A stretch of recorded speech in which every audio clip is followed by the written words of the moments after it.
نحمده ونصلي على رسوله الكريم اما بعد اعوذ باللہ من الشیطان الرجیم بسم اللہ الرحمن الرحیم. واجب الاحترام ناظرین کرام، السلام علیکم ورحمۃ اللہ وبرکاتہ. وعلیکم السلام ورحمۃ اللہ وبرکاتہ. آج کا ہمارا درس کا ٹاپک ہے انجینئر محمد علی مرزا صاحب حفظہ اللہ تعالی. اس کے بارے میں انشاءاللہ گفتگو کرتے ہیں کہ بہت سارے لوگ ہم جتنے سنتے رہتے ہیں تو اس کے بارے میں کہتے ہیں کہ وہ بہت گستاخ ہے. کیا ہے؟ ایک تو وہ گستاخ ہے، دوسرا وہ بابو کے خلاف کرتا ہے. ٹھیک ہے، تو میں نے جب یہ بات سنی کہ بھئی وہ بابو کے خلاف کرتا ہے، اب بات میں نے بہت سوچا، کیونکہ اللہ تبارک و تعالیٰ قرآن کریم میں فرماتے ہیں وَلَا تَقْفُ مَا لَيْسَ لَكَ بِهِ عِلْمٌ، ان باتوں کے پیچھے نہ جائیں جن کا تمہیں پتہ نہیں ہو. تو مجھے پتہ نہیں تھا. میں نے کہا اب دیکھیں کہ انجینئر محمد علی مرزا صاحب حافظ اللہ وہ جو ہے نا کون سے بابو کے خلاف کرتا ہے، اور بابا تو ہمارا آدم علیہ السلام بھی ہے. ہے بالکل نہیں.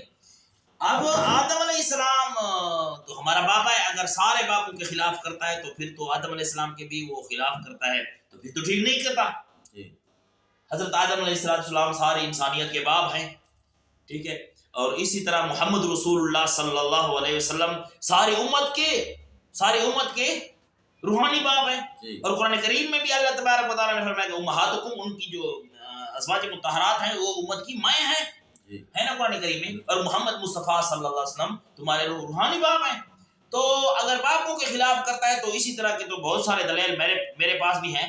میں نے پھر ریسرچ کیا اور جو ہے نا محمد علی مرزا صاحب حفظ اللہ کی جو ہے نا ویڈیوز جتنی بھی ہیں وہ میں نے دیکھی ہیں، ساری رات دیکھتا رہا. اب تو میرا جو جی میل ہے نا جی، بس جب میں کھولتا ہوں محمد علی مرزا صاحب آ جاتی ہیں. ساری ویڈیو میں اس کی دیکھتا رہتا ہوں. لیکن میں نے کبھی بھی اس کی ویڈیوز میں جتنی بھی ویڈیوز ہیں کسی ویڈیو میں نے نہیں دیکھا کہ وہ کسی بابے کے خلاف کر رہا ہے. ٹھیک ہے، لیکن یہ کرتا ہے کہ جن باپوں کا نام لیا جاتا ہے ان پر جو لوگ من گھڑت باتیں بناتے ہیں، جیسے شاہ عبد القادر جیلانی رحمۃ اللہ علیہ، اس کے لیے لوگوں نے جو باتیں بنائی ہیں اور جھوٹ بنائے ہیں تو وہ اس کی تردید کرتا ہے.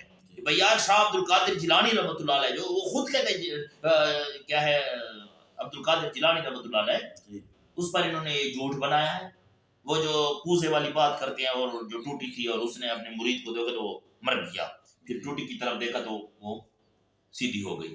تو یہ شاہ عبد القادر جیلانی رحمۃ اللہ نے ایسا نہیں کیا. ٹھیک ہے، یہ خود مانتے ہیں. تو کیا ہے انجینئر محمد علی مرزا صاحب کہتے ہیں کہ بھئی یہ جھوٹ کیوں مانتے ہیں یار، اس سے کرامت ہے ان کی، بس یہی کرامت رہے گی اور کوئی ان کی صفت بیان نہیں کر سکتا اپنے عالم کی. تو بہرحال اسی طرح کے وغیرہ وغیرہ بہت سی باتیں وہ کرتا ہے، لیکن وہ دلائل پیش کرتا ہے. جی ٹھیک ہے، ساتھ ویڈیوز لگاتا ہے، ایڈیٹنگ کرتا ہے، وہ ہمیں دکھاتا ہے.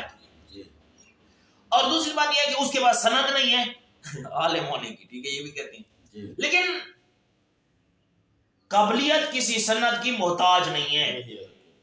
حبیب اللہ بھائی نہیں ہے. مجھے یہ بتائیں، میرا یہ سوال ہے کہ یہ قرآن بیان کرنا یا محمد صلی اللہ علیہ وسلم کی حدیث بیان کرنا دعوت اللہ، اس کے لیے کوئی سند کی ضرورت ہے؟ کوئی ضرورت نہیں. بولو کوئی ضرورت نہیں ہے. ہاں، دعوت کوئی ضرورت، یہ دعوت تبلیغ والا کام جو ہے وہ صرف مولوی صاحب کرے گا، مفتی صاحب کرے گا، اور کوئی نہیں. وہ اس لیے لوگوں کو غصہ چڑھتا ہے کہ بھئی انجینئر صاحب کیوں ایسی بات کرتے ہیں کہ کیا ہے جو ہے نا بس جو ہے نا آپ قرآن کا ترجمہ پڑھیں اور آپ دعوت والا کام کریں. کلمہ پڑھنے والا کوئی بھی ہے وہ دین کی بات جو کر سکتا ہے وہ کرے، اس کا حق ہے کہ وہ کرے. اس کو پتا ہے کہ یہ بات حق ہے، وہ کرے. جو کلمے پڑھنے والا ہے اس کا کام ہے کہ وہ حق کی بات کہے سنے. اس پہ پورا معاشرہ اللہ کے فضل سے ٹھیک ہو جائے گا. تو بھائی اسی طرح میں بھی یہی عرض کر رہا ہوں کہ بھائی لوگ جو کہتے ہیں کہ محمد علی مرزا صاحب کہتے ہیں کہ سارے بھائی دعوت والا کام کریں، قرآن حدیث کا کام کریں، ٹھیک ہے، وہ بیان کریں، تو وہ تو ہر امتی پر فرض ہے. ٹھیک ہے، اب جو کچھ لوگ ہیں، میں کسی کا نام نہیں لیتا، وہ کہتے ہیں یہ گستاخ ہے، یہ لوگوں کو گمراہ کر رہا ہے. ایک منٹ میں یہ جہالت کی انتہا ہے، جہالت کی انتہا ہے، کوئی انتہا نہیں ہے باقی. تو کہنے والوں کو یہ سمجھنا چاہیے کہ کہیں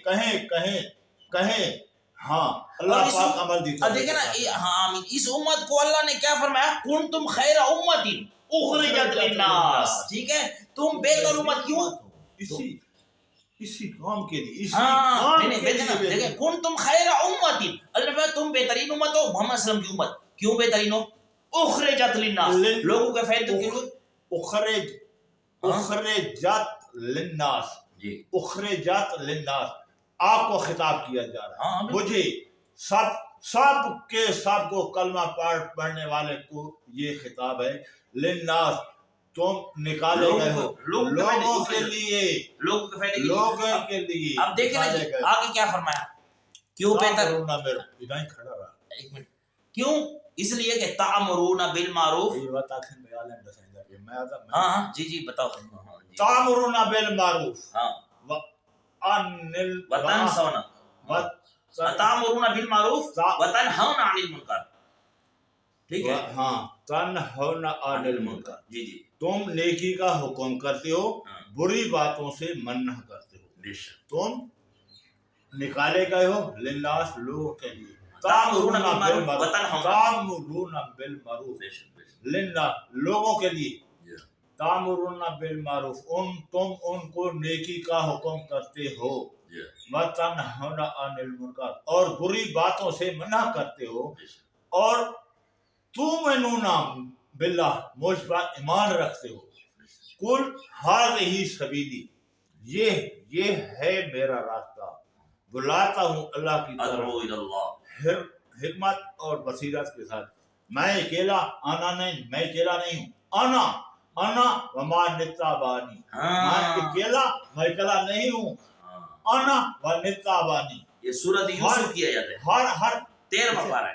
اس واسطے ہر امتی، میں اور میرا ہر امتی اللہ کا مبلغ ہے، اللہ کی طرح بلاتا ہے. میرے بھائیوں، ان دکانداروں سے ایک سودا پوچھو، 2 گھنٹے تقریر کر سکتے ہیں. تاجروں اور زمینداروں سے کوئی بات پوچھو، 2 گھنٹے تقریر کر سکتے ہیں. اللہ اور اس کے رسول کی بات پوچھو، ایک لفظ کہنے کے لیے تیار نہیں ہے. کیوں؟ جس کے لیے محبت ہوتی ہے نا، اس کے لیے زبان خود بخود چلتی ہے، رکتی نہیں. اللہ پاک عمل کی توفیق عطا فرمائے. دیکھیں ناظرین کرام، ہمارے بزرگ بھی بول پڑے، ٹھیک ہے، اور جو کچھ اس کو آتا تھا قرآن مجید اس نے بتا دیا، ماشاءاللہ. اللہ پاک اس کی عمر میں برکت فرمائے. تو میرا مقصد یہ تھا کہ بھائی محمد علی مرزا صاحب، انجینئر محمد علی مرزا صاحب حفظہ اللہ، اس کا جو دعویٰ ہے وہ بالکل ٹھیک ہے. ٹھیک ہے کہ یہ کام ہر مسلمان کرے گا، صرف مولوی کی ذمہ داری نہیں ہے. اور جو آدمی، مثال کے طور پر میں اگر اس کا خلاف کرتا ہوں نا، تو میرا مقصد یہ ہے کہ عوام اسی طرح رہے. ٹھیک ہے، اسی طرح ان پڑھ رہے ہیں، اسی طرح جانور رہے ہیں، کوئی وہ نہ سیکھیں، وہ میرے لیے بیٹھے رہے. ٹھیک ہے، نہیں بھائی، قرآن کریم نے جب یہ فیصلہ کر دیا کہ یہ کام، دعوت والا کام جو ہے وہ محمد صلی اللہ علیہ وسلم کی امت پر فرض ہے اور ہر آدمی یہ کام کرے، تو اس لیے بھائی میں تو تھوڑا پہلے ذہن میں سوچتا رہتا تھا کہ بھائی یہ لوگ جو سارے کہتے ہیں انجینئر صاحب جو ہے نا، انجینئر محمد علی مرزا صاحب جیل میں حفظہ اللہ تعالی، تو وہ ایسا ہے وہ ایسا. میں نے کہا ہاں ایک تو کوئی بلا ہوگی. تو جب میں نے اس کو سن لیا بھائی ٹھیک ہے تو بالکل ٹھیک ہے. ہاں اگر کوئی بات اس کی غلط بھی ہے تو اس کا مقصد یہ نہیں ہے کہ ہم اس کو وائرل کر دیں اور لوگوں کے سامنے اس کو بے پرد کر دیں. غلطی تو انسان سے ہوتی ہے، خلق الانسان ضعیفا، انسان تو ضعیف پیدا کیا گیا. تو بھائی اس کے ساتھ میرا بالکل جو ہے نا یہ کیا ہے، یہ رائے ہے کہ انجینئر محمد علی مرزا صاحب حافظ اللہ بالکل سلامت رہے اور اللہ اس کو خوش رکھے. جتنے تک وہ حق بیان کرتے ہیں اللہ تعالیٰ اسی طرح اس کو اس کی استقامت نصیب فرمائے، اور اتنے تک اللہ تعالیٰ اس کی حفاظت فرمائے. جیسے وہ حق بیان کر رہا ہے اسی طرح اللہ تعالیٰ اس کو حق بیان کرنے کی توفیق عطا فرمائے. اور جتنے بھی میرے ناظرین ہیں، سب ناظرین کو اللہ تبارک و تعالیٰ سلامت رکھے اور اپنی حفظ و امان میں رکھے. اقول قولی ھذا استغفر اللہ لی ولکم ولسائر المسلمین واستغفروہ انہ ھو الغفور الرحیم.